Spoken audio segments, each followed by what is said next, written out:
Breaking చూస్తున్నాం. Visakha steel plant ప్రమాదానికి సంబంధించి చర్యలు కొనసాగుతున్నాయి. ప్రమాదానికి బాధ్యుల్ని చేసుత్తా 22 మందిపై యాజమాన్యం చర్యలు తీసుకుంది. ఇప్పటికే 3 జీఎంలు 4 డీజీఎంలపై బదిలీ వేటు వేసింది.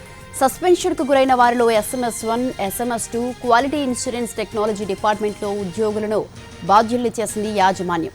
అయితే రా మెటీరియల్ నాణ్యతపై విచారణ జరిపించాలని ట్రేడ్ యూనియన్ సంఘాలు డిమాండ్ చేస్తున్నాయి.